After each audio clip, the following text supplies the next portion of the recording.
Story 1. The graves we leave behind. Silvered moonlight creeps across her pale, ashen face. Sunken cheeks, glassy eyes, and lips as red as the day she died. Death, though it follows everyone, follows me more viciously than anyone. As I lean on the shovel, my mournful hum escapes into the crisp night air. Accidents, one after the other. They say I'm the most unlucky woman alive. A bad omen. My mother drowning. My father's car wreck. My eldest brother being struck by lightning, and our sister's unfortunate tumble down the stairs. Her new apartment. Countless others have been struck by the reaper at my back. Classmates and teachers, co-workers and bosses, exes, lovers, enemies. No one is spared, certainly not. My Elise, she looks beautiful, she always does, but autumn always brings out nostalgia with her periwinkle dress and its little red bows at the shoulders and waist. It's one of her favorites. Shame that it's covered in so much dirt. Her once lustrous black hair lays in a flat and fraying halo around her head. This gets messy each time I jump into the grave to attach hooks to the wooden board beneath Elise. Climbing out, dirt gives way beneath my elbows. My lip curls at the feeling of losing ground before I swing my leg up and roll away from the grave, back wet. With yesterday's lingering rain, I shiver and breathe in the steadfast scent of pine. I give myself a few breaths to lie looking up at the stars before hauling myself to my feet. The borrowed tractor pit, just a fit as it comes to life, and I ignore it too. Fiddle with handles and find the one to lift the bucket that the hooks are tied to. The challenge comes with lifting Elise out the who. KS meet the four corners of the wooden board, but there's always a chance that Elise careens over the side. I grumble that I should have tied her down, and no one but the howling wind responds. In agreement, it's slow going up, down, up. Keep the board away from the grave walls. Once Elise is safely out, I relax in the seat and give her a smile. There you are, sweetheart. I missed you. I stride over, placing my satchel at her side and pulling out the vivid seafoam green dress that she wore when I proposed. It swishes pleasantly as I lay it out and set to work, removing and replacing the other dress. Things have been strange without you, Elise. 2 of my co-workers died a few nights ago in a house fire. I watched in my rearview mirror as it went up in flames. You would have loved it, Anne. I press my thumb to her clavicle and my jaw clenches as the skin gives way. Oh dear, we need to move this along, but don't worry, sweetheart. We're going someplace where you don't have to hide anymore. I hold her cheek in my hand and lean down to place a chaste kiss against her lips. When I close my eyes, her lips are soft and warm, and her hand lifts to run her fingers through the hair at the nape of my neck. She sighs, lips twitching as a soft smile begins to form. My thumb presses into her dimple and she laughs against my lips and pulls me closer. I jerk away as my eyes fly, open to see Elise, still and breathing, heart and beating. Her body is cold under my cautious hand, but I recall to scratch at the fat, feeling of the soft, warm hands of my bride wrapping around my shoulders. Kneeling beside her once more, I test her pulse and press my finger under her nose. No exhale comes, but this dilation does nothing to soothe the pitter-patter of my heart.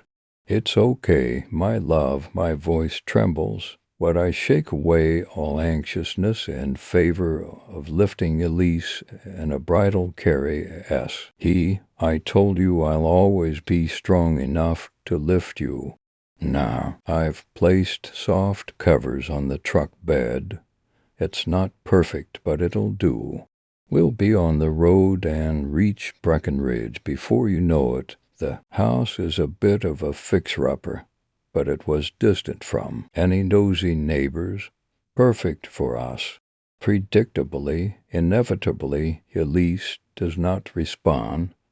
She lies surrounded by moving boxes and doesn't move as I pull the canvas over the truck bed, sealing her inside.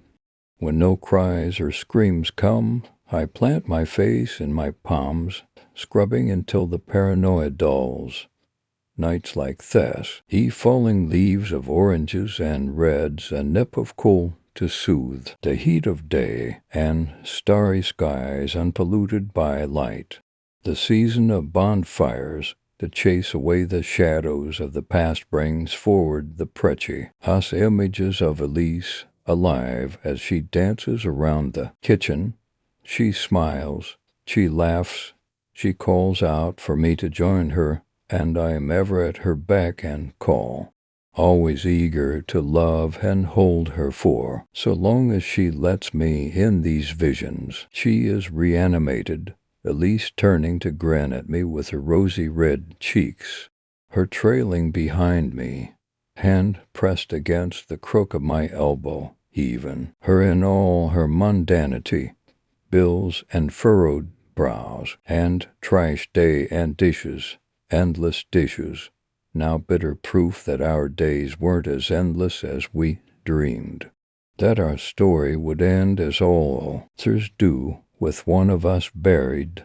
These memories haunt me long into my drive to our new home and the coming dawn. There's scarcely a soul on the road, but I only relax when we've put for towns between us and the past. I knew when I saw that first welcome sign with its false asphodels that that town was rotten. Sure enough, we couldn't stay more than 2.5 months before the death started. The fire was the last straw, big, flashy, and a beacon that highlighted me and my reaper. Unfortunate, but predictable, boring, even. The idealistic child that I had dreamt of some way to end this cycle.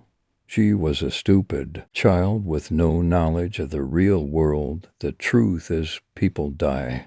People die, people cry, but I've got no tears to waste on those past. Their time ran out, mine goes on. Mine is all that I have. They'd do the same in my shoes. Not that a single one of them would admit it. The same ones that call me heartless are the same ones that would spare me only a breath before reveling in their own continued inhale, exhale, and heartbeat. I glance in the rearview mirror. As the welcome to Breckenridge sign comes into view, I sit up straight, furrowing my brow at the dead-empty road behind. Emmy, I tap down the shiver that threatens to run down my spine. Elise always did say I was too paranoid, so focused on what everyone else was doing. But no more. This town, these people, don't matter. Only my Elise. I pull out my map, slowing to find the off-roads that will bring us home. As I navigate through the dour town, I look every which way for some sign of life, but none comes. It's as if I'm the only soul awake in the cold, pre-dawn sunlight. My frown doesn't let up until we've turned right on the dirt road that leads us home. The trees rise high above us, curling over the road to plunge us into near darkness. Despite myself, the tension in my shoulders melts. It so strongly juxtaposes the prickling apprehension at the nape of my neck that I look into the rearview mirror and the darkness behind us. My eyes meet to crimson, steady dots, far enough and close enough together that they loo. Like eyes, the hair raises on my arms, alarm bells ringing in my mind, and something feeling much, much older than me warns me not to look away now that I've seen it. Whatever it is, it can't be alive. It's not an animal. Its distance remains behind the truck without getting closer or further, and it doesn't bob like an animal loping across the uneven ground. I can scarcely keep my eyes on it when, in my periphery, the lights of our home comes into view. I manage not to look away, but panic claws at my throat as teardrops form to soothe my burning eyes. What would happen to me if I looked away? What would happen to Elise? Would anything happen, or am I losing my head? Is this the reaper of mine I slow to a crawl to, turn into the driveway? The dot's eyes remain at the edge of the tree line, more still than death itself. I'll be safe in the light. It doesn't hunt in the light. I throw the door open and rush towards the house, keys jangling incessantly in my trembling fingers. I shoulder my way inside, spinning to see what haunts and hunts me, expecting some terrible monster, but instead I find the sun rising above the horizon, and no red eyes lurking in shadow. I fall to the floor, clutching my beating heart before it thinks better of its residence in my rib cage. Only when my hands cease their trembling do I get up and begin the arduous task of moving boxes from the truck into the house, knowing that later I'll have to put everything in its place. Elise is my silent companion throughout it all. With every sight of her, my pace increases. Soon, sweetheart, soon you'll see our final resting place. No more moving, I swear it. Once the last boxes are inside, I lift Elise and step over the threshold of our home. We'll be married soon, and I'll do this again, as many times as you like. I press a kiss to her forehead and bring her through the back door to lay her gently on the back porch. My hand glides over a shovel, spade, and wayward gardening tools left by the previous owner. Pointing, I say, we'll plant the azaleas along here, but I'm thinking I'll build a greenhouse for most of your flowers. I'm sure you'll want to spend lots of time in there, but you must remember that your skin's very sensitive. Now I go down T. He short steps to survey the land, humming appreciatively. Beautiful, beautiful, a soft voice echoes. Clang, something hard. The shovel meets the back of my head, and I feel blood trickle behind my ear as I land on the dewy grass. I groan, turning over, only the bee stopped by a cold foot against my back. Elise, I rasp out as I turn my blurry eyes towards the figure. Swishing sea foam greets me as unwelcoming and stunning as the raging sea. She doesn't respond to my questions, my pleas, nor my lost cries. I lie, unable to move no matter how hard will my body to obey, and I hear only two sounds: Elise's ragged breath as decaying vocal cords scratch against themselves, and the ever-familiar crunch of shovel into dirt. No bird greets the morning, nor squirrels chitter to each other in the pecan tree. Just Elise, the grave, and my silent surrender. Noon sees the completion of the grave, and I startle as to hands press into my side to roll me towards it. No, wait. Elise, please, we can be together. Now, there's nothing keeping us apart anymore, sweetheart. Brittle bone snaps, and she removes her right hand to replace it with her foot as she readies herself and kicks. The ground gives way to air, weightless.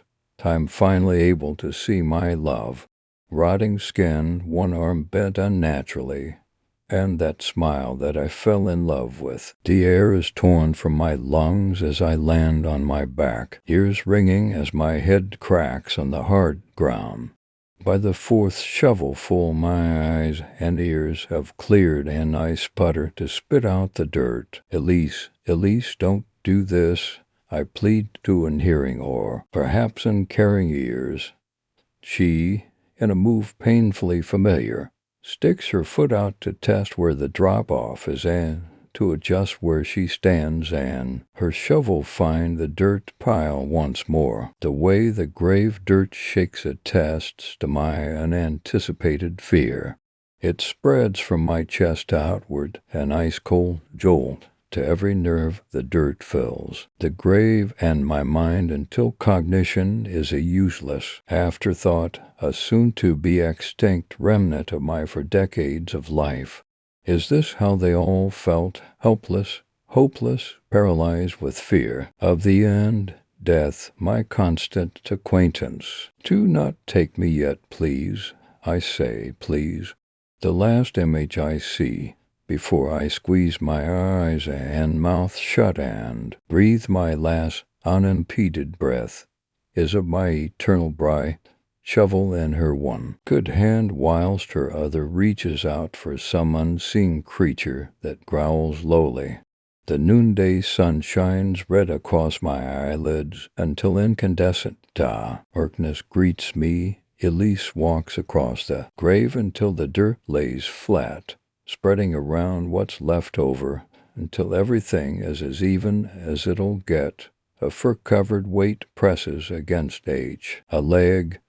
She smooths her good hand over its head and scratches between its ears. Wind whistles through the trees as the birds flitter and twitter about, and the hound huffs out a chilling breath in the heat of midday. Her own sigh is the precursor to a change in the air, the fresh and sweet scent of a flower she knows well. But she kneels at the grave to confirm her suspicions. The hound gives her hand to where the flowers are, and Elise smiles at the soft glide of her fingertips against asphodel petals. She plucks a single flower, standing and placing it behind her ear. Death is permanent for all except for those it isn't, and when digging up the past, ensure the past has not dug a grave for you. The hound leads Elise home. Story 2.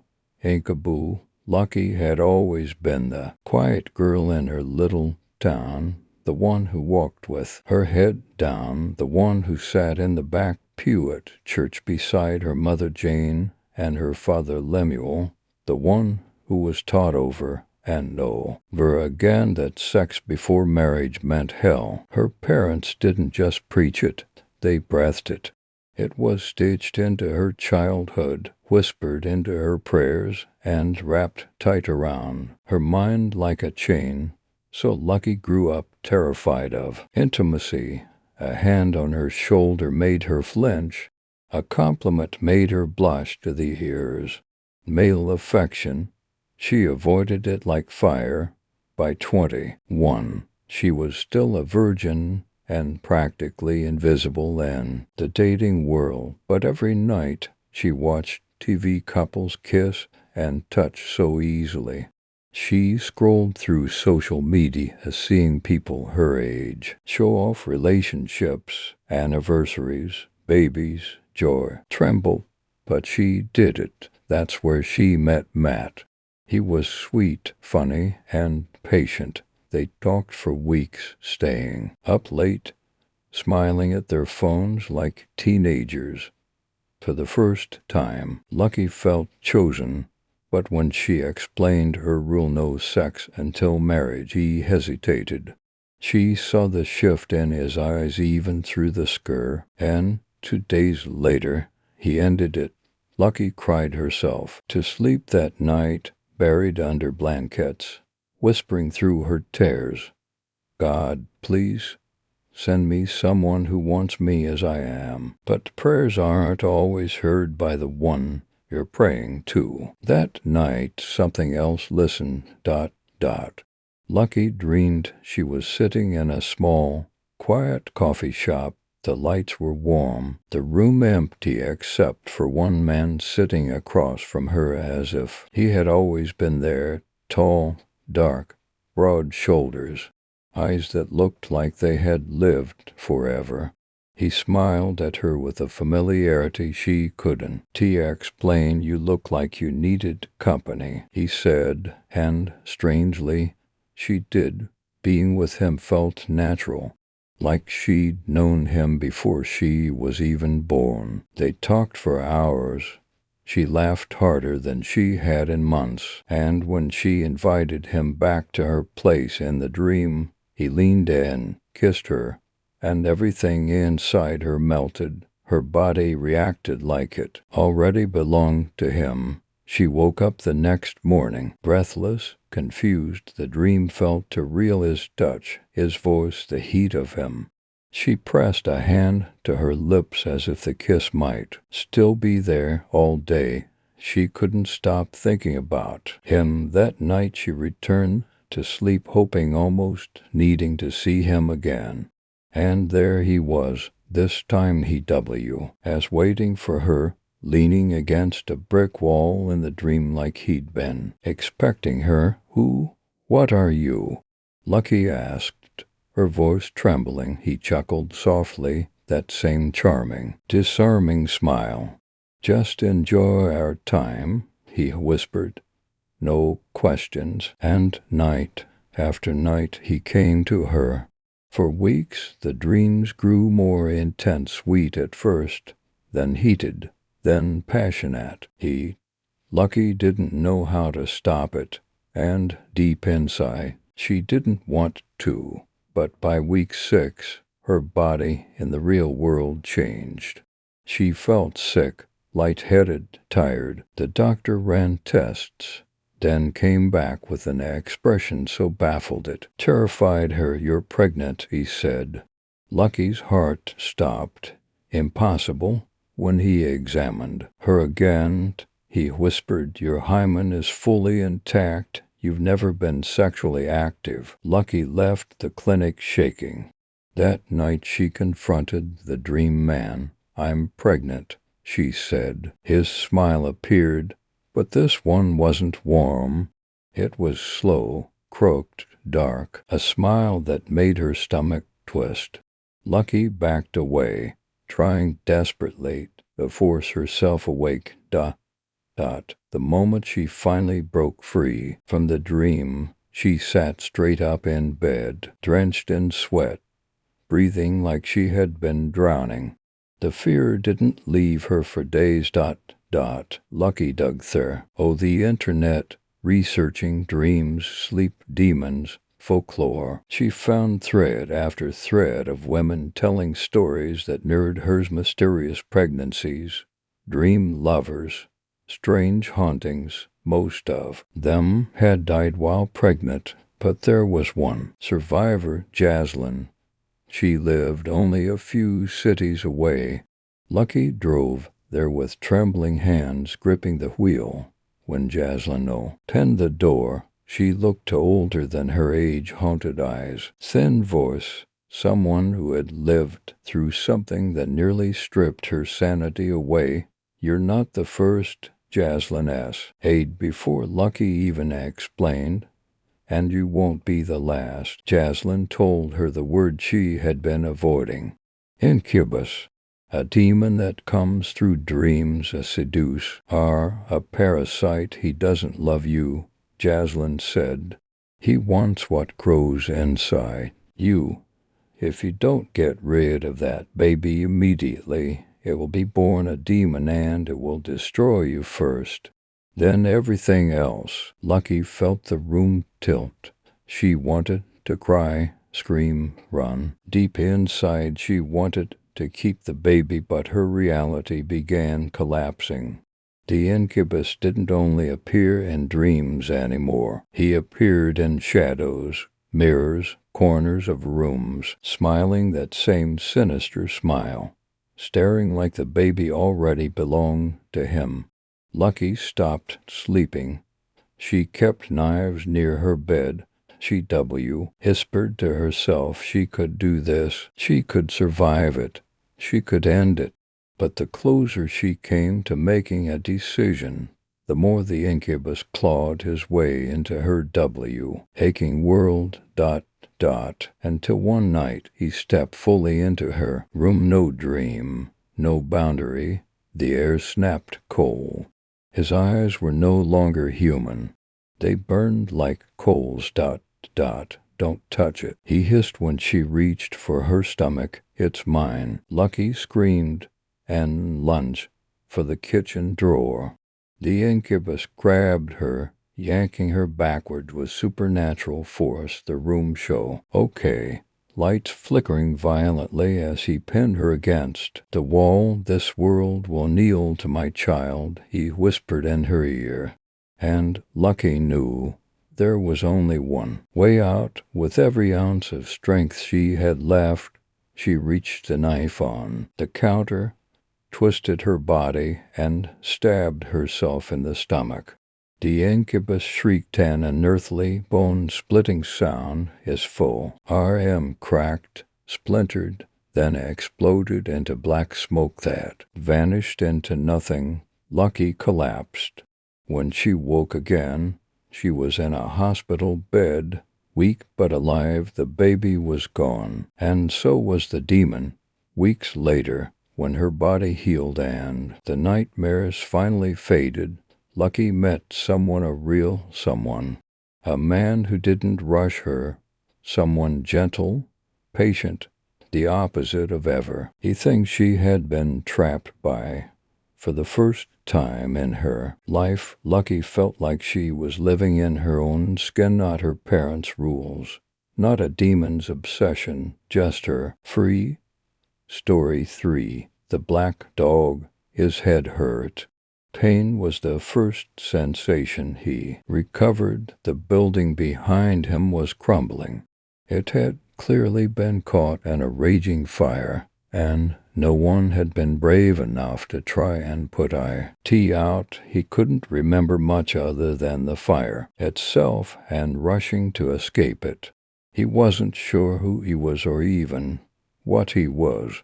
That was until he noticed his reflection in a shat-haired window. Much to his surprise, he was a dog. A black dog, a black sighthound of some kind, a Borzo. The specific breed came to mind but was remembered in a child's voice, a soft reverie like the why were her favorite. He was fairly certain he'd been human, but given he couldn't remember anything before the fire, he wasn't so sure anymore. He stumbled a bit as he tried to get to his feet. Had he really made it outside in this condition? He wasn't entirely sure how to run the motor controls of a dog. Everything felt clunky and wrong, like he was pulling at all the wrong steamer ings. Nothing moved like it was meant to. Had something before the fire messed him up. Was this something to do with his being human as far as he remembered? No, he was definitely a dog before. He remembered running and playing and sniffing smells he'd never known a dog's level of depth of. But he also remembered being human. He remembered vaguely the warmth of his childhood home as he ate his favorite meal, the sensations of taking a shower, and the weary exhaustion as he climbed into bed. And yet he was most definitely a dog. At least he was now slowly. His motor controls started to get better, and he was able to stand steadily and take a good few steps.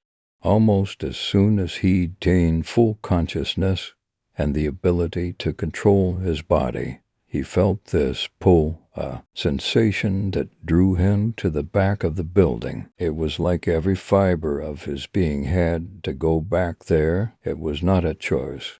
It was a one-way street. No, not even that. It was a fishy, NG line in his very soul, and he was being reeled in. He stumbled forward, his body seeming to pull him without his need to guide it. A memory flashed through his mind. He had run through this yard before, running, chasing a ball, looking up to his owner who gleefully threw the ball time and time again. The owner held a child who he remembered being his favorite, giggling as the dog Renee hound. Their faces were blurry, like something was scrubbed from his memory. He stood above where the tugging sensation originated from, and he knew what he had to do, dig. The thought started, like a whisper in the back of his mind, quiet, barely there. His paws tore at the dirt, ripping up the grass with ease, and tearing into the earth with an intense fervor. Equations scatter, D across every whiteboard in the room, and his hands move to write another, copying some scribbles from his notes. Another doctor, a woman, stood beside him, muttering something unintelligible, and they both nodded in agreement. He could feel a fondness in his chest for the woman, something familiar to her. He tugged out roots and rocks as they impeded his digging. Spare it to get to whatever is drawing him in. Something like guilt washes over him. A cold sweat rushed down his back, his haunches prickled, and a growl escaped his mouth. No, that guilt wasn't his. Whatever was drawing him here was trying to make him feel guilt. But some side of his segmented soul knew that whatever it was, he did not regret it for even a moment. He was at he girl's sigh, calm when he needed to be. He wore a vest, head resting on the side of her bed, nose alert despite his eyes being closed. He had been trained for this. He was very good at his job. What was he staring at? In the hole he had dug rested a now grimy and weathered box. The box had been torn open from the force of his claws, and inside was a rabbit with a human child's arm sewn T. Oh, where its front leg should have been. Before he had time to process what he was looking at, that fishing line pulley yanked him to another spot in the yard. No, were there more of these? More of this horror are here. What was that rabbit supposed to mean? Why did it look like that? Who did that? His body stopped at the next source of the pulling and mechanically started to move, dig. He was coughing into a handkerchief, blood spilling from his mouth. He was sick, but his gaze shifted over to a small girl in a glass box. She had a colorful living space with lots of toes and colorful stuffed animals and drawings on the wall. She was laying in bed, hooked up to several machines. The dog was at her side, her sickly hand resting on its head. Whatever he had, she had it worse. His head hurt. He paused, digging to shake his head, pawing at it, and letting out a whining grimace as he agitated an old wound, tugging at something that felt like string from it. Soon he could feel the blood run down his fur. He must have hit his head as he ran to escape the burning building and just reopened the matted scab. A bit more digging revealed another bowl. Below him, he tried to fight and will his body to move back, to leave it unopened. This was bringing back more memories. He could feel it. He was scrubbing in for surgery, getting ready to turn Thomas' calculations and theoreticals on the board into something real. No. He ripped open the box. This one was larger. This one was a cat with human legs. It looked like a normal orange cat, except at the knees it was replaced with the knee down of a human child. It looked like the skin tone was the same as the arm attached to the rabbit. Presumably the same child, except the legs looked like they'd grown more, like the child had been older. When this one was done, nerve connections were good. The tests were resulting in successful transplants, and everything was moving forward. Necessary. Something within screamed that all of this had been necessary. Who in their right mind could be convinced that any of this was necessary? Necessary. Another pull. This one was I, incredibly strong, dragging him to a spot under a tree. The dirt here hasn't regrown any grass yet. Necessary. That's what he'd told her. Dig. You won't need those limbs, Honk. This works. Just a little longer, sweetie. I've got it figured out now. The next one will be for you. You'll get to run like you never got to before. Just like I promised. Dig. His obedience never waver. D. No questions raised. Not even as he was led up onto the table and told to lay down. Dig. He knew what he was going to find there. She flatlined before he could even start the procedure. Dig. The Borzoi looked at him with bleeding, aware eyes. It had to be awake for the transplant. They both did, to make sure it worked. Dig. The world erupted with pain, his vision splintering and swirling before he hit the ground, and suddenly he was the dog. Watching the doctor drop to the ground, he knew why she did it. As he'd become obsessed, he'd forced her to keep going, she along with it. She'd become horrified at the lengths he was willing to go. She had to stop him. He didn't regret it. The fresh dirt made digging much easier, even though it was a much larger plot to dig up. A horrifically uncomfortable feeling started to overcome him, his joints popping and shifting under the fur, and he let out a low and hoarse groan. From his paralyzed position on the table, he watched the woman doctor approach, carrying something from the bloody body.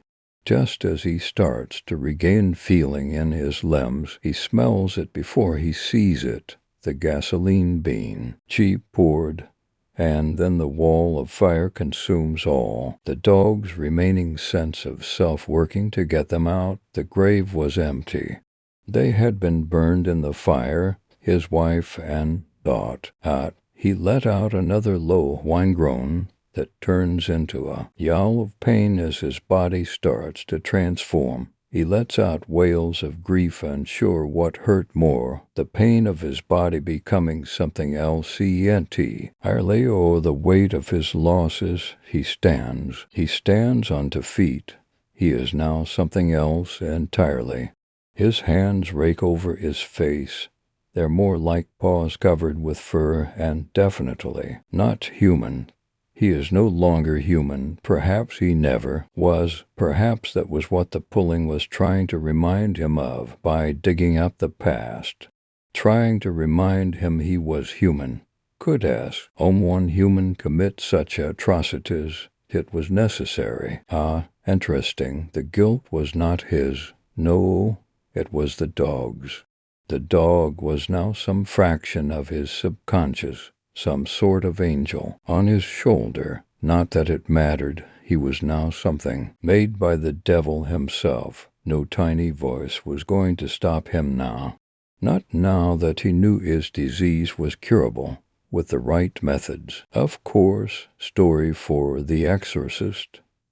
If we fear the devil, we have already ceded too much to him. I respect the devil. I highly respect him. I do not, however, fear him. I fear God alone. Father Carlos Martins, The Exorcist Files. I ascend the concrete steps to the bishop residence, old knees creaking a protest. The bag in my hand clatters, the tools inside. I reach the top of the front porch and take a moment to remark my surroundings. I look over my shoulder, brows tugging up despite sagging skin. Birds chirp a warm regard in the distance. The sun bestows the world warmth. In this new coming of spring, yet under the cover of the bishop porch, a chill breathes over my time-worn hands. A breeze, gentle as a lamb, carries the scent of lilac from a neighbor's flower. Ishing bush dot. The bishop's bushes have long since died. Flowers wilted, petals charred to incomprehensible bits. The bushes the same lilac bushes as the neighbors perish through favorable conditions. Darkness crawls along the corners of the front stoop, skittering along the ground towards the seal of the door. Before I consider knocking, the door opens in a rush of relief. Faith, our Ezra, Andrew says in a breath of his own diminishing hope, stepping out to offer his hand, thank you for coming. Through the cold slither of dread coiling around my spine, I smile and accept the handshake. Please, dear Andrew, call me Augustus. I'm glad we've been able to meet on such short notice. Yes, absolutely. Andrew steps back, parting the door an invitation. Andrew doesn't strike me as a yes man. I notice as I brush by hand into his home, he towers well above my stout 5'9" stature. The musculature of his body, the exposed solidity of arms and neck are decorated in tattoos, accompanying the permanent artwork and discipline of brawn. He sports a short crop of dark hair close to his head. Military, I ask, hanging in the fort to familiarize myself with the framed photos on the walls of the bishop's blissful union their wedding day. Viviana radiates beauty, from the lithe body swathed in white lace to the long black locks fascio, knit into loose curls, her face full of light, her blue eyes full of life. Our mate discharged a few years ago. Guess they don't so much like what happens to a man after he has blown up one too many times. I pull my eyes from the pictures. Andrew isn't referring to physical disability. Thank you for your service. I'll pray for you. Andrew nods and begins down the floor, where the entryway opens, the bookshelf of 2 small oak shelves adorned with pillar candles. Faux flowers and countless hardbacks take my attention. I don't follow. I crouch, my middle fee, anger outstretched to graze the spines, a faint tremor from the inescapable Parkinson's, more obscurity in the content read in this home. It, demonic, I do not touch the demonologist, demonic. I lower my finger, the book of forbidden knowledge. Demonic, the furrow of my brow deepens, because these are all doors. Andrew, forgive me if I missed a. Ken, didn't you state your wife was Catholic and you Baptist? Andrew rubs the back of his neck, not much into practicing. Vivian, I've never gone to church in our 10 years together. Why not? Don't think to. Even after the succession of events following your wife's miscarriage, Andrew cringes. I stand. I mean no offense in asking, Andrew, only asking so I have the necessary details. Have you or your wife received the Eucharist in the recent past? The hell's the Eucharist? My smile turns wry. The Holy Communion.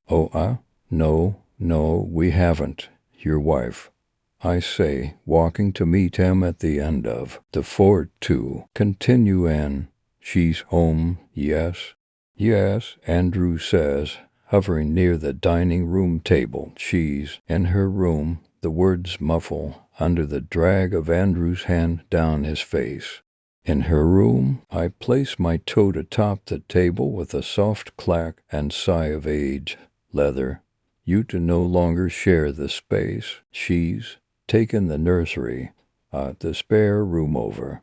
It's this big mess of her shit, and frankly, I keep the door locked when she's not in there. This has all driven her to a fucked up psychosis, Father. Andrew rakes his fingernails over his scalp repeatedly. He mutters, sorry for my French. Yes, you spoke of her many obsessions on the phone. Andrew, when did these begin? After the miscarriage? Has her interest in literature always been so abhorrent? Not at all. When did that start? Andrew raises his face from his hands, a slow calculation flattening his features. After the miscarriage, I open my mouth to inquire, but the vermin taunt of scratching makes Andrew jolt. There it is. The nose I was talking about. He points low, to the ground, towards the darkened hallway leading to the rooms. I've called an exterminator out 8 times, and no one can find anything. I tip my nose to the air. That old bulbo, U.S. thing, and inhale deeply. Rot putrefies the air, coming in the form of excrement and spoiled fish. The scratching morphs into disjointed knocks. Knock, scritch, scritched, knock, knock, scritch, critch-a-crits. Then, boom, a weighted thud hits the wall and a violent burst, dropping the last frame, photograph, glass splatters. Shards fly over the tile, sharpened edges with no decency for the blow. Odd it can draw. Andrew rushes to collect the pieces, rumbling to himself. In a measured stroll, I walk to where Andrew kneels, his hands shaking as he cleans the break. And you say Viviana is not the source of the noise or the damages to your home, merely a whisper. No, she doesn't do this. She doesn't do anything. She sits in her weird fucking room, doing her weird fucking stuff, scaring the fucking shit out of me, and she doesn't do a damn thing. Andrew lifts his head, his jaw trembling under the force of anger. Wrath looking for a home brims his eyes with tears, but there's no one he can see to blame. She's a shell of the woman I married. There's no one in there. I don't know how to do this, Father. I don't know. How to do this. She hardly eats. She barely sleeps. She won't talk. I try to bathe her because she's suddenly pissing and shitting herself, and it's like drowning a feral fucking cat. Andrew throws his arms up. He goes quiet. The house does too. Quiet, but not empty. I place my hand on the defeated slump of his shoulder.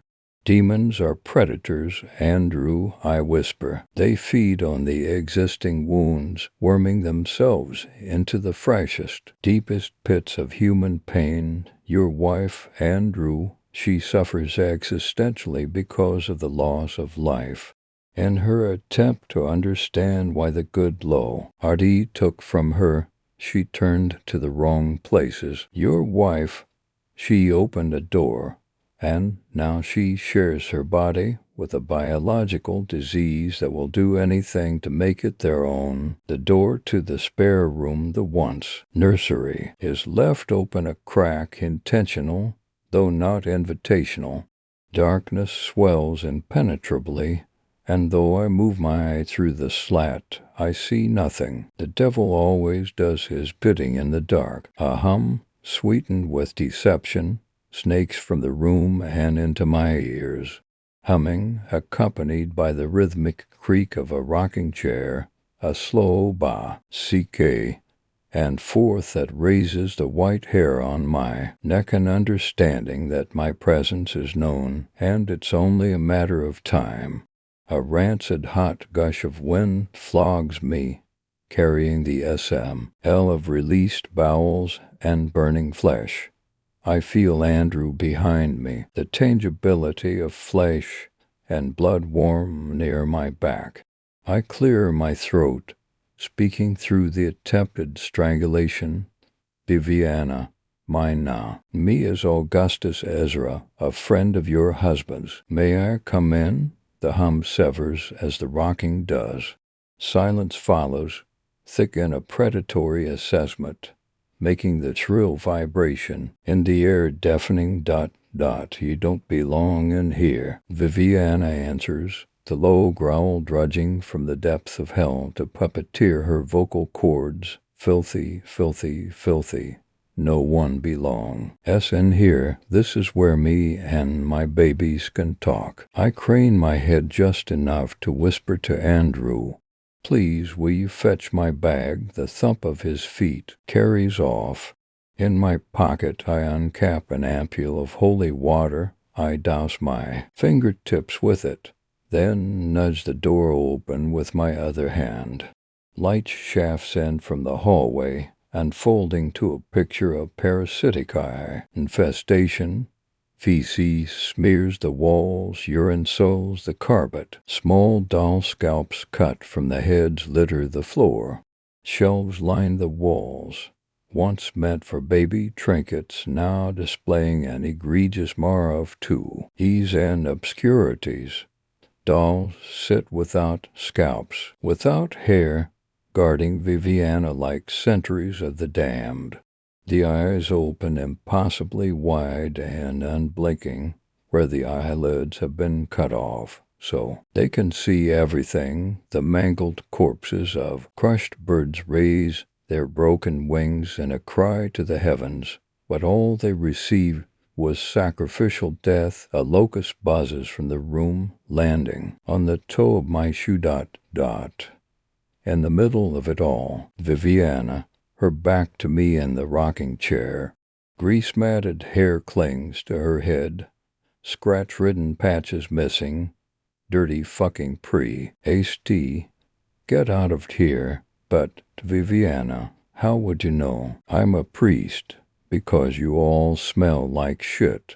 She roars, twisting around to see me with the crackle of her vertebrate like it is crumbling. The snarl of her parched lips splits, blood oozing in a vile concoction of black ichor and her humanity.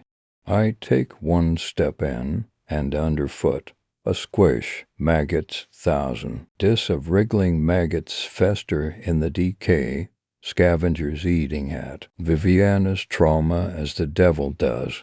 I continue despite the constant squelch under my shoe. Mrs. Bishop, you've survived. Remarkable trauma. I'm afraid something unforgiving has used it to prey on you. I begin placing my hand anointed and holy water to her shoulder. Oh, the scream. Viviana shoots back over the chair, the spindles of her spine knocking the wood where she bends in half. Backwards, her eyes roll into her head, the whites jaundiced, the vessels angrily bursted. You motherfucker, she screams, thou. It's still not her voice. It's the cross-dimensional parasite using her flesh. You'll need more than a little water to get rid of me. This body is mine. She gave it to me. Andrew barrels in, stirring the stale air. He skids to a halt behind me. Bag in hand, I take it from him without looking. Each of us transfixed on the gnarled face of a demon superimposing his wife's. Andrew, listen to me very carefully now. Everything I ask of you, you need to follow without question. Yeah? Yes, perfect. Now that we have an understanding, I must Washington, RNU. This will be unpleasant. It always is in the fight for a mortal soul. Brace yourself, Andrew, and remember one thing. I pull the iron crucifix from my bag, the metal glinting in the pale light as a beacon of hope of light to restore the devil lives, and he will do anything to take your wife. Now, hold her down. I charge forward, and Andrew follows suit. Viviana's skin sears, smoldering as I press the crucifix to it. Andrew wrangles her flailing arms with a grunt, taking elbows to the face and knees to her stomach. The demon howls in his agony, but this is nothing compared to what he suffers without possession. With Viviana trapped in the vice of Andrew's grasp, I exchange the crucifix for the vial of blessed salt. The screaming subsides to ragged, animalistic pants, mouth open. That's my way in. I pour a pile of the blessed salt over her tongue. She spits, blowing a puff of it out, but, alas, salt cannot be fully removed. It's absorbing right onto her tongue with no choice but to swallow, to consume the sanctified salt. Weakening, the demon writhes to a slouch.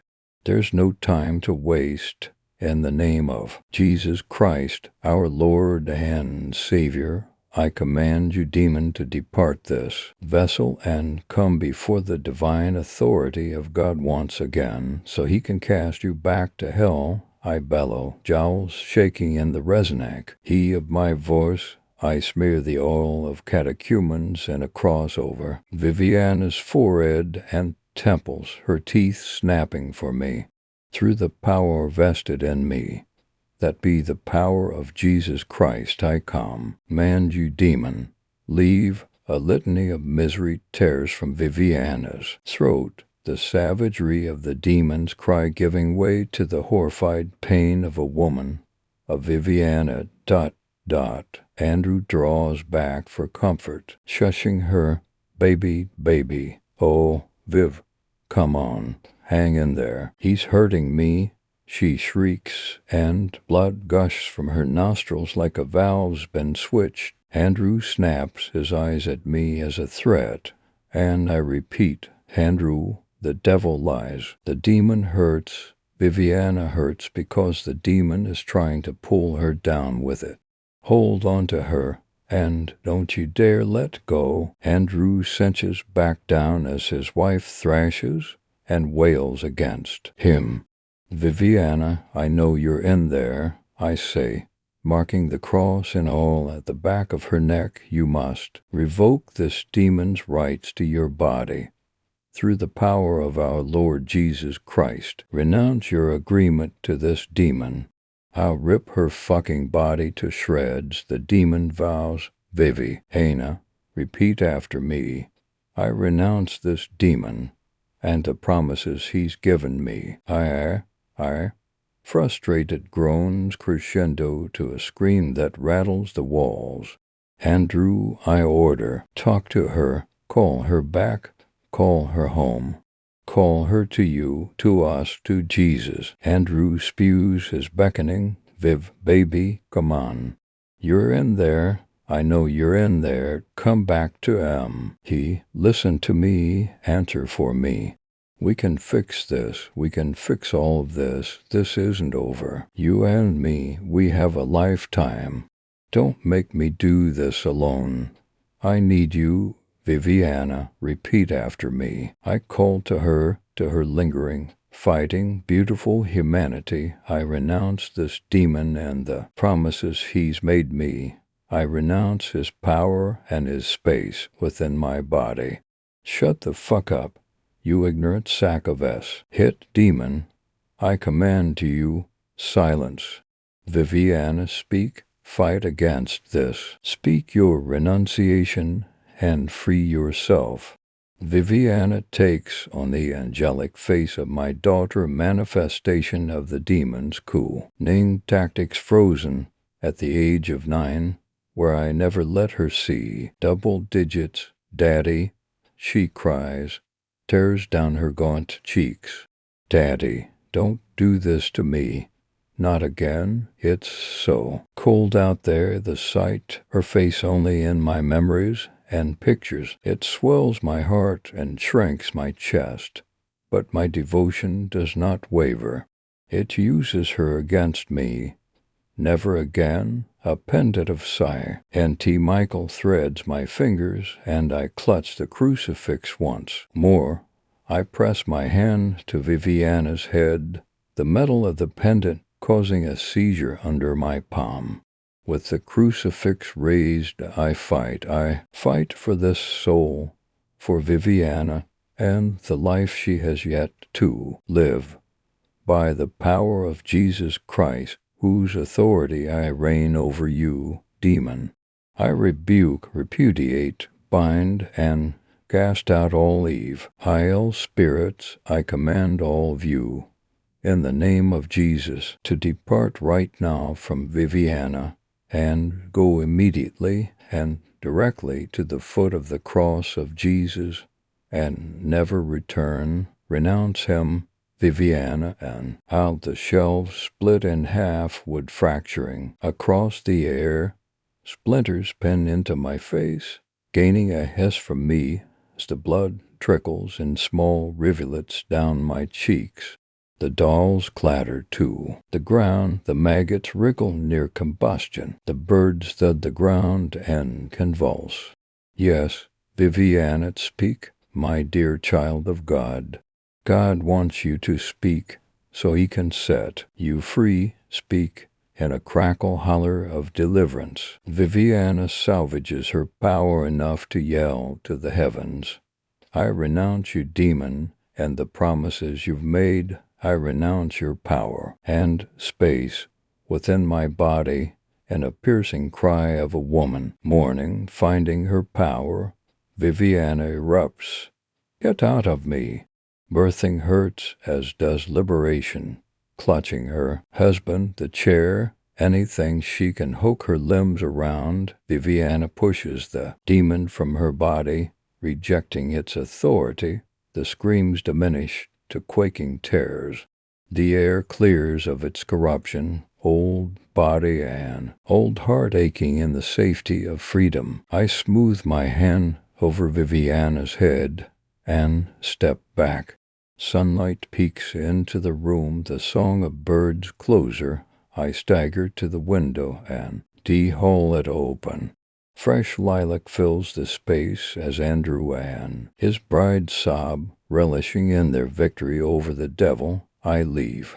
I go home to nothing, to everything, to no one, to Jesus, and I will remain the light in the dark. I think of my daughter and the day at the lake. I think of how the boat motor turned the water red, not water to wine, but water to death, because I had seen her slip off the back. I understand it was all part of God's plan. I will remain the hand of redemption in the shadows, ever reaching to you as long as you'll take it. I will remain a each adversary of evil, a teacher to the sinners and a shepherd to the Lord's sheep. I am and will remain the exorcist. Story 5, digging it up. Dirt flies up into the moonlight as you bend over the grave. Morbid confetti falling back into the sheet of your hair. You blow it away and keep digging.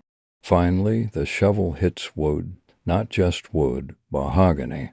You spared no expense for her, Juliet Windsor. You had the name carved in pretty black calligraphy above the simple word, beloved. She is not friend or family, but some combination of everything. She is the first girl you ever loved. You brush dirt off the casket and reach for the lid. It groans open easily. The hinges are used to parting for you on nights like these when the moon is full and pockmarked with terrors. A drop falls down your face and into the casket as you behold your love. She is held together by the skeleton of memories and the salt from your tears. It is always easiest to start from the bottom and work your way up. There, at her feet, is the nail polish she used to apply religiously every Sunday of 6th grade, so that each week would have a fresh coat both fingers and toes. It is a deep pink that could almost pass for red. You used to stare at that polish across classrooms and cafeterias before you even really knew her. You felt the red pink pounding in your pulse points, wrist, neck, temple. It was almost the same color as her blood the day she face-planted on the blacktop. A gash opened up on her chin, and the teacher ordered you to take her to the nurse. Juliet begged you not to, and your heart was pounding too fast for logic. So instead you spent 20 minutes in the bathroom holding a soggy paper towel to her face. There are also the little black wedge sandals she wore every Wednesday, the same ones responsible for the gym accident, even though the teacher docked her points for inappropriate footwear. That day in the bathroom, she smiled past the bloody towel, a trembling thing that sent shivers down your spine. You became friends without even trying. You are cold now, in the graveyard, even with the August moon warm on your calves. Juliet always said her legs were her best feature. She wore pencil skirts in the height of January, and it was then that you understood what it meant to look at someone. You can see the red and black plaid, and the way it flared over her soft skin, smooth with the traces of strawberry peach shaving cream. You saw the bottle once when you were in her bathroom in 8th grade, and you stuck your face up against the nozzle like you could inhale her scent into your bloodstream. Her thighs are the place you perched with a cup of vanilla ice cream on the picnic table outside because there weren't enough seats. You smeared a dollop with rainbow sprinkles on her nose, and instead of laughing, she just stared.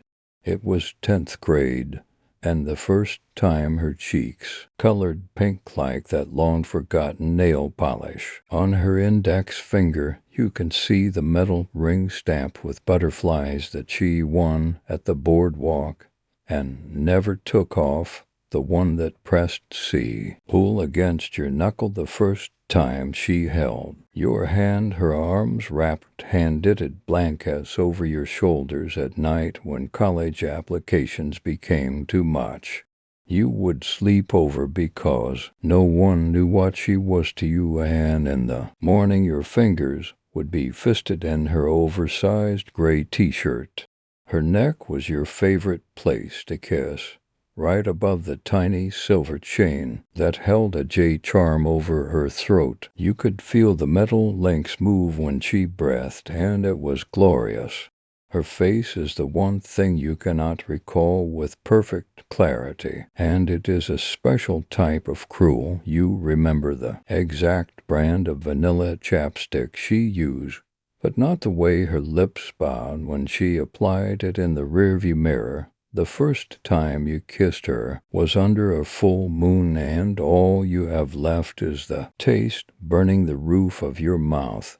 You know that she had freckles across her cheekbones, but you have lost the exact patterns you trace. In the dark of your bedroom, you know that there were tears so many the day after graduation when she decided to leave.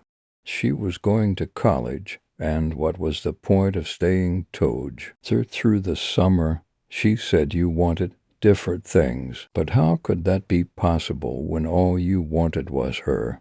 It is that distorted, wet, devastated face you see in your memory, and it's the worst kind of torture. You buried her after she drove off in that terrible, peeling red Toyota Camry. The brakes squealed as she turned the corner away from you, and it was the last time you ever saw her. You took the pieces of her to this graveyard and buried her to try to forget, to mourn, to move on.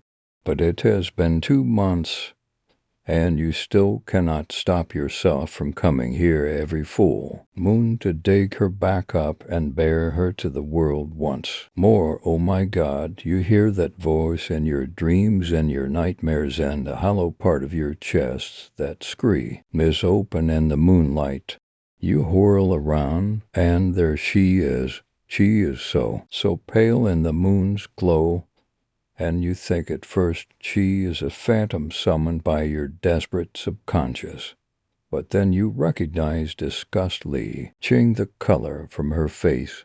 I didn't believe it. When the cemetery called, she says, you turn around once more and see the night watchman pointing his flashlight in your direction. You thought you'd been careful to sneak around him, but he must have seen you one too many times with your head bent over the grave, and a shovel in your hand. How you have thought so many times about what you would say to her if you had another chance.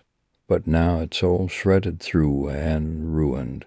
You're lucky they didn't call the cops. This is sick, Rue. Leet starts pacing, a hand on her forehead. Actually, do you know what happened? She stops to face you, and that is so much worse. Having to wilt under the anger and pity in her expression, they called. My mom told her someone was tampering with her daughter's grave. Imagine her shock when she found out I was dead. Sarcasm drips from those lips you couldn't remember the shape of. And you suddenly think that was much kinder than being confronted with the horrible twist of them. Now, there is nothing you could possibly say to fix this situation. Juliet stares at your stricken expression and scowls. She shoves past you, and it is nothing like the soft way her skin used to brush yours under the covers. What did you even bury? She peers into the grave and recoils. For the first time, you see what she sees. A bottle of red-pink nail polish, crusted around the edges, a pair of black sandals with faded straps, a plaid pencil skirt, and a gray t-shirt laid out in the shape of a body, the J necklace resting against the fabric, and the butterfly ring where her index finger would have been.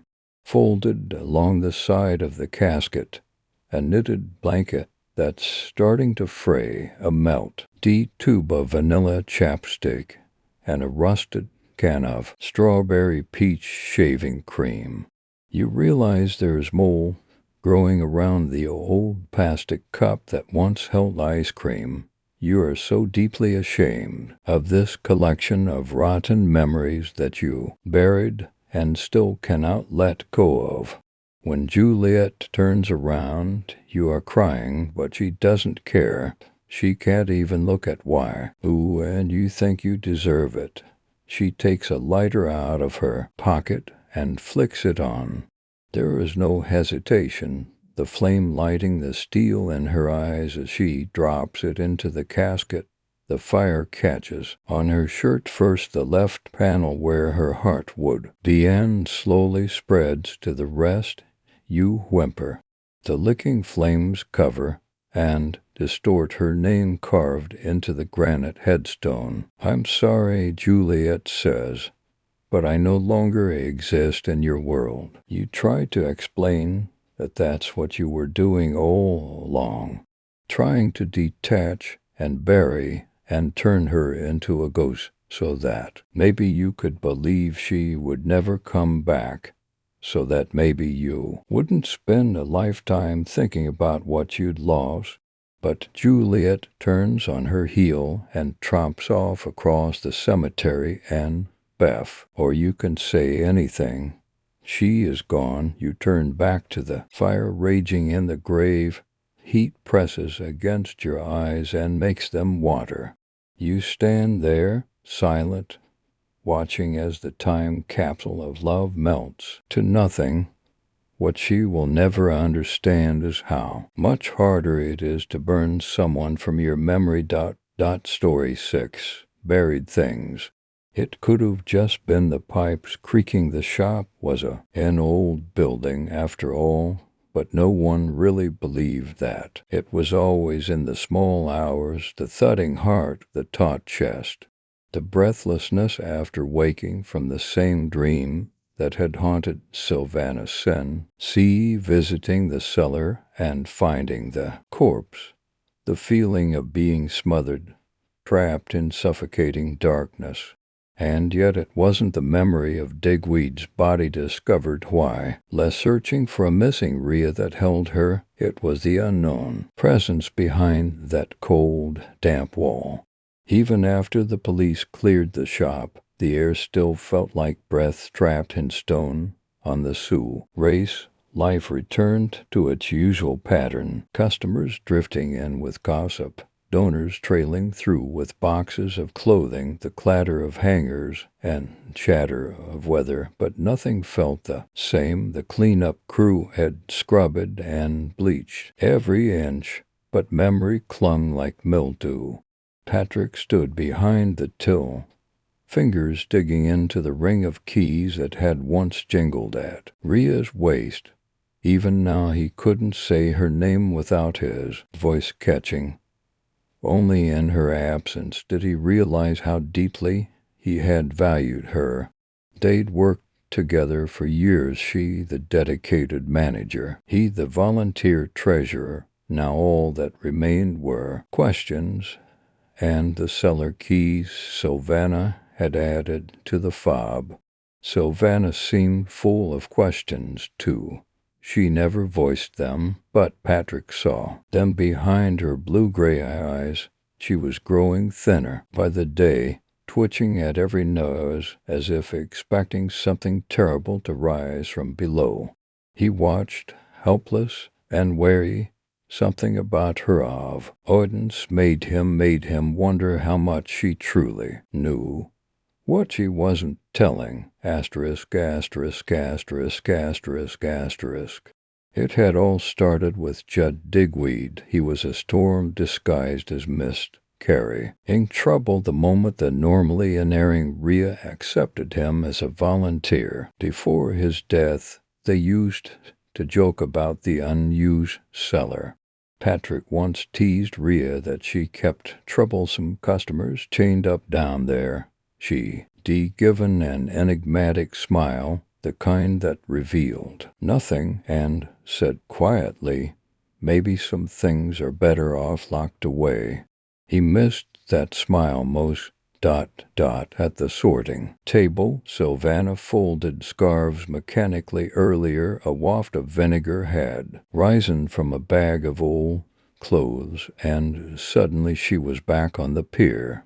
The cry of gulls, the wind whipping Rhea's hair as she finally confessed the terminal diagnosis, the blackmail, and Digweed's drug den in the cellar. "I couldn't take any more, Rhea had whispered that day, her eyes fixed on the gray horizon. He came at me with a knife. I acted in self-defense. Sylvana's hands froze on a blue silk scarf. That has been the lie, the necessary lie. Rhea had wanted to spend her remaining -1 by the coast, not in a cell. She had left Sylvana pay-as-you-go phone and a map, a gift from her archaeologist father. "I want you to have this when you're ready. You lines understand more." Only Sylvana hadn't been ready then. She had only just lost her. But now another ghost stirred Athelred.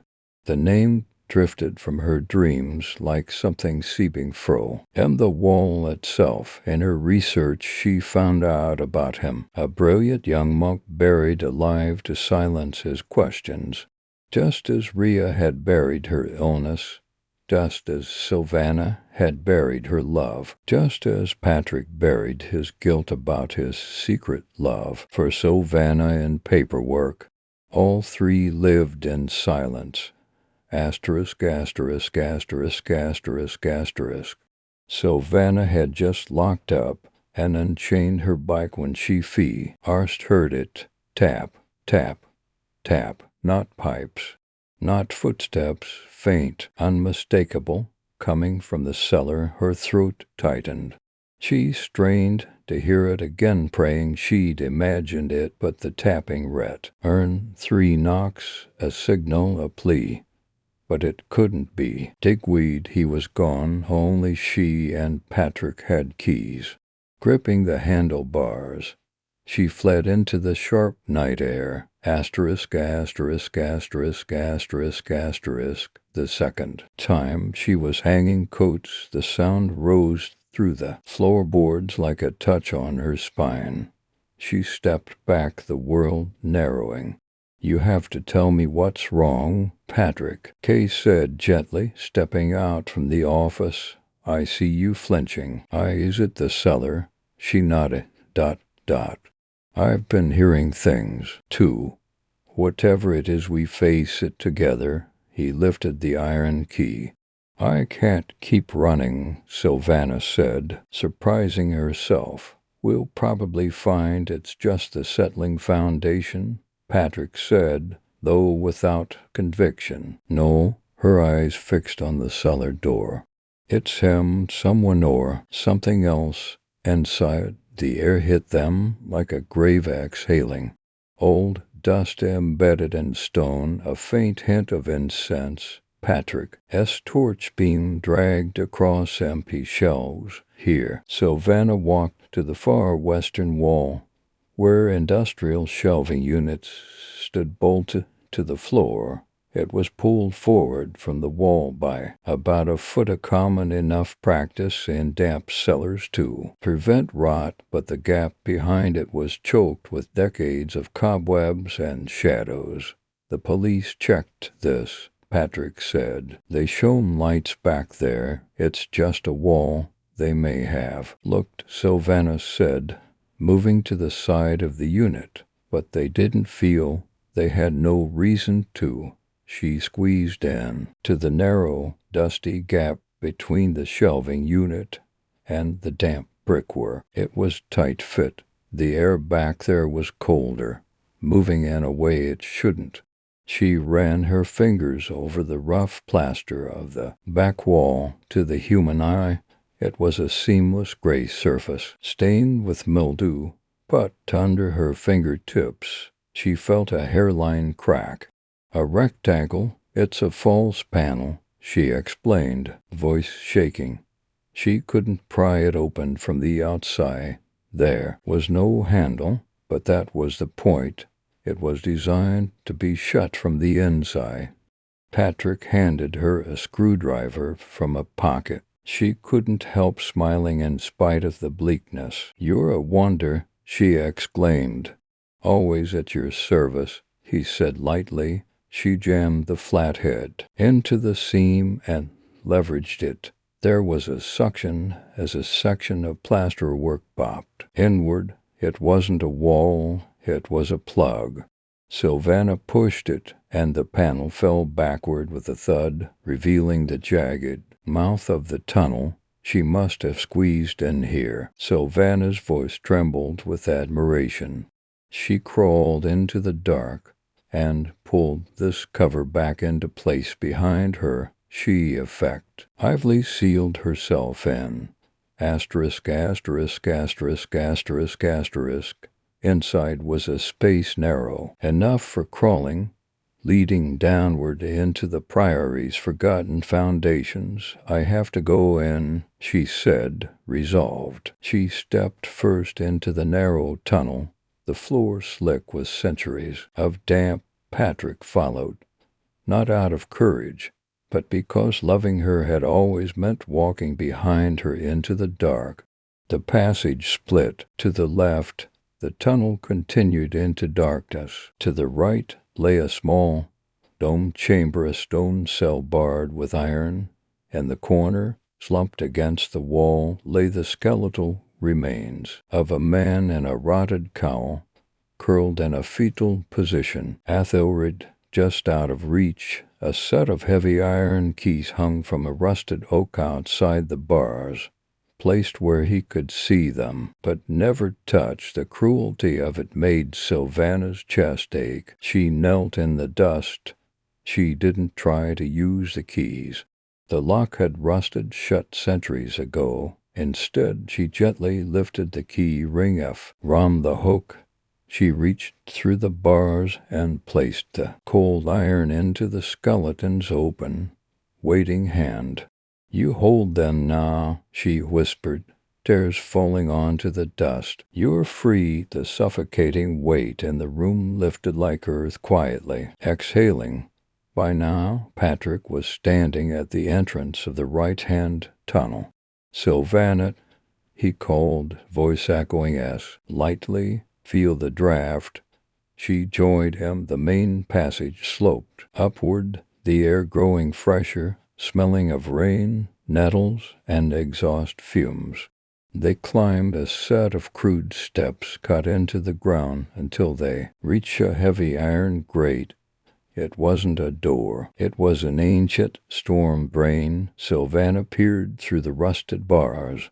She wasn't looking at open ground. She was looking at the back of a high, green, metal fence, the rear perimeter of the supermarket delivery yard.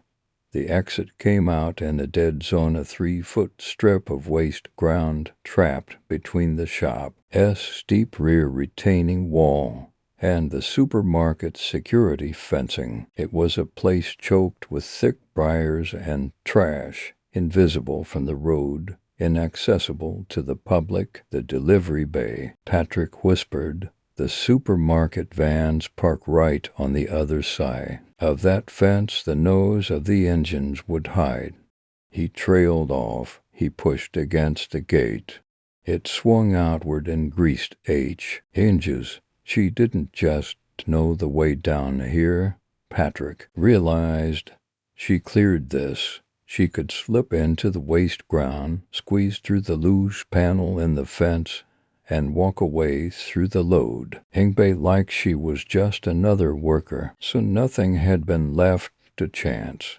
And from his face, Sylvana could tell Patrick had the same thought. He shone his T-orc at the base of the grate. There, tucked into a dry niche in the brickwork, was a small box. "I think this was meant for me," Sylvana said. Asterisk, asterisk, asterisk, asterisk, asterisk. Back in our H.E.'s old home, Sylvana sat on the bed and opened it. There was no long letter, no dramatic confession. Inside was a folded piece of paper and a receipt. The note was in Ria's handwriting, scrawled hastily. "My father didn't live long enough to prove Aethelred was here. I found him. I cleared the blockage to the culvert years ago, my secret back door. I never thought I'd have to use it." Sylva unfolded the receipt. It was from a hardware store in town. Item: utility knife retractable. Item: heavy-duty refuse sacks. She looked at the date and looked again. It was dated 3 days before Digweed had attacked her. Sylvana sank back against the bed frame, confirmation that Ria hadn't just acted in the heat of the moment. She had known Digweed was dangerous. She had known he was dying, and she had prepared, smashing the vase. The struggle she had staged, the ground for her own survival and silent exit.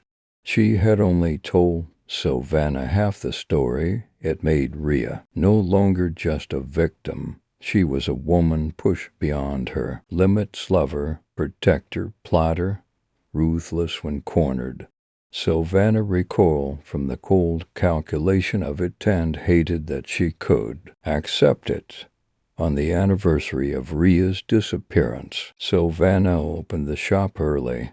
Across the road, the supermarket car park filled with the bustle of another unremarkable day, yet beneath their feet lay forgotten steps, slow deliberate lives, and priory stone, part earth, part memory. There had been talk of excavation once, but after the supermarket was built, nothing more was done. Maybe no one cared enough, or maybe they preferred to let what lay buried stay buried. Sylvana carried the weight of history now. The secrets she alone held, the terrifying dreams had stopped. Aethelred's spirit held the keys. Ria's truths had surfaced, and though letting go would take time, the air felt lighter. She now knew Ria was not perfect. No one is, but she had been worth loving, and she had shown her that life, even laden with buried things, was still worth living. At last, Sylvana could breathe among them. Story 7. 3 a.m. I write at 3 a.m. because I have to. Not have to like a deadline, have to like breathing. like my fingers start twitching around to 45. Like if I don't sit down and open the document, something inside me will. I'll claw its way out. George and Fred know. They're already on the desk when I come in, to black smudges in the blue light of the monitor, waiting. They're always waiting. I've been writing the same story for 8 months, a psychological thriller about a woman who can't tell if she's losing her mind or if her apartment is trying to kill her. It should have been finished 6 months ago, but every time I get close to the end, there's more. Always more. The protagonist does something I didn't plan. A new character appears, a scene I don't remember writing. Tonight, when I open the document, there are 3 new pages. I stare at them, scroll up, scroll down. The page count has jumped from 287 to 290, 3 pages that weren't there when I went to be at noon yesterday. The first line makes my hands go cold. It was a dark and stormy night. I never write cliches, never. That was my one rule when I started this project. George's tail twitches. Fred's eyes catch the screen light to yellow corns in the dark. I highlight the sentence, finger hovering over delete. Stop. Read it again. It was a dark and stormy night when she finally understood. The apartment didn't want to kill her. It wanted her to stay forever. My protagonist's name is Claire. This scene, I don't remember planning this scene. CLA. I was supposed to escape. That was always the ending. She figures out what's wrong with the apartment. She leaves. She's free. But now there are 3 new pages where Claire decides to stay, where she chooses the apartment, where she realizes leaving would be worse than staying. I read all 3 pages. They're good, better than good. The prose is tighter than anything I've written in months. The psychological tension is perfect. Claire's descent into acceptance feels inevitable, tragic, true. I should be thrilled. I'm terrified.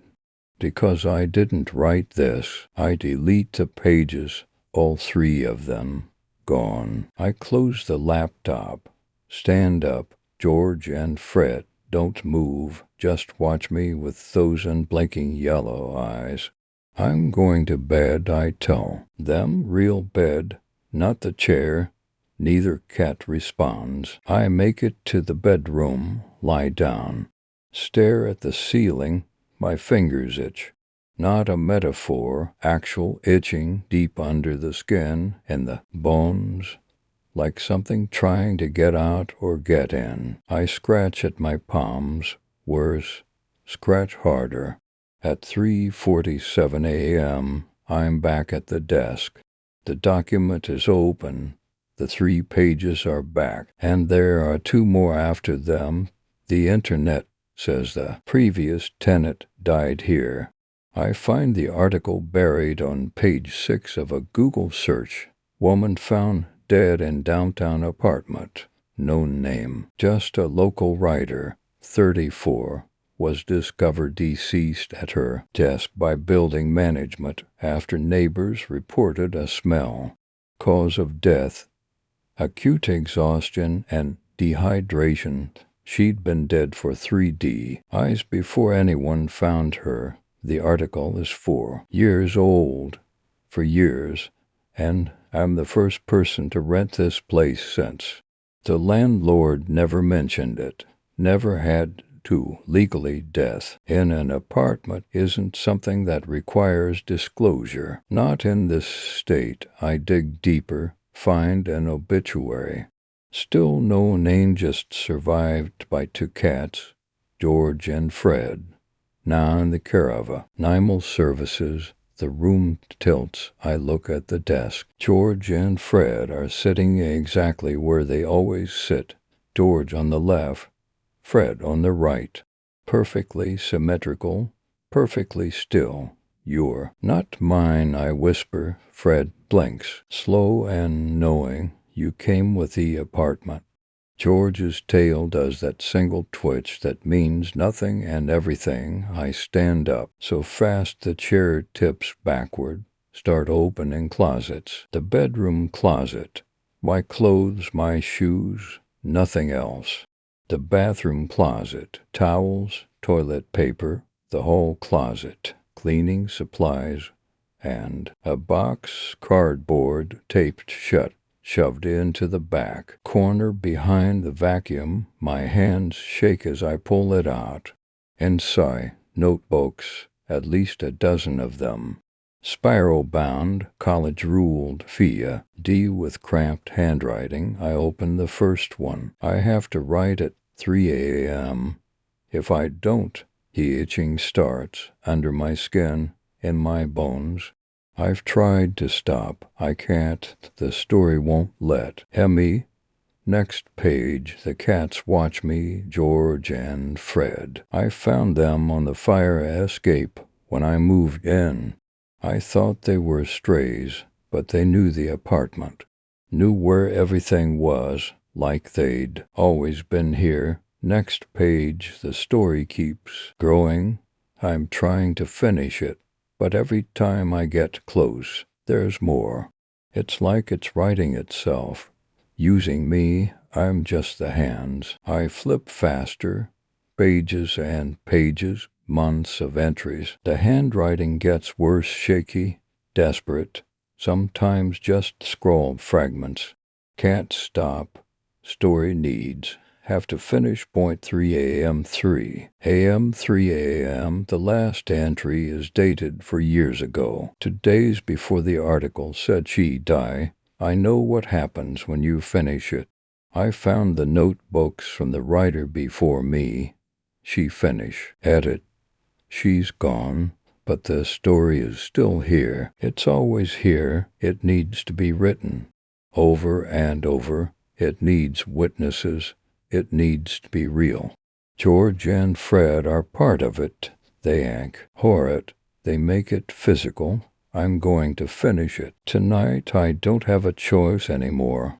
I'm so tired my hands won't stop shaking. I can barely hold the pen. If someone finds this, Don, to write the story, don't even open the file. Just leave. Take the cats if you can. Don't let them stay here. But you won't leave. No one ever leaves. The story won't let you. I should pack.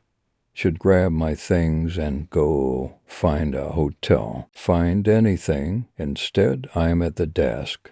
It's 3 a.m. George and Fred are in position. The document is open. I didn't open it. I sat down and it was just dot there, waiting. Claire is at a crossroads in the story. She's standing in the doorway of the apartment. Keys in hand, door open. She could leave, should leave. The apartment has shown her what it is, what it wants. She could walk out. I start typing. Claire's hand was on the doorknob. Behind her, the apartment was silent, waiting. She should go. She knew she should go. But where would she go? What was out there that was better than this? The apartment understood her, saw her, needed her. Nothing out there needed her. She closed the door, locked it, and for the first time in months, Claire felt like she was home. The words pour out, page after page. Claire unpacking her bags. Claire making dinner. Claire sitting at a desk, looking at her laptop, thinking about the novel she was writing. The novel about a woman who escapes an apartment that's trying to trap her. Claire deletes it, starts something new. The words flow faster. My fingers can barely keep up. It's like the story is coming through me, not from me. Using my hands, my body, I should stop. I can't stop. Don't want to stop. The story needs this, needs to be finished, and I'm so close. I can feel it. Just a few more pages, just a few more scenes. George shifts. Fred's ear twitches. They're watching. They've always been watching. The sun comes up. I don't stop writing. My phone rings. I don't answer. Someone knocks on the door. I don't move. The only thing that exists is the story. Claire's story, my story, our story. At some point I realize I'm not typing Claire's name anymore. I'm typing my own. She sits at the desk at 3 a.m. because she has to, because the story needs to be written, because George and Fred are watching, and they've been watching for longer than she's been alive, watching writer after writer sit in this chair and type until their fingers bleed. She's so tired, but she's almost done. Just a few more pages. Just a few more. My vision blurs. When did I last eat? Drink water, sleep. Can't remember. Doesn't matter. The story is almost finished. I can feel it. The ending is right there, right at my fingertips. All I have to do is write it. It's 2:55 a.m. I'm at the desk. I don't remember walking her. Don't remember opening the laptop. But here I am. George and Fred are waiting. The document is open. Blank page. Fresh start. My fingers hover over the keys. I could stop, could walk away, could. The itching starts under my skin, in my bones. I start typing. I write at 3 a.m. because I have to. The words flow. The story begins again. Behind me, I hear a sound, soft, almost like a purr. George and Fred, satisfied, witnessing, always witnessing. I don't stop typing. I can't stop typing. The story needs me. And I need the story. At least that's what I tell myself. As my fingers bleed, as the sun rises and sets and rises again, as the world outside fades to nothing, as the only real thing becomes the desk, the screen, the cats, the words, always at 3 a.m., always.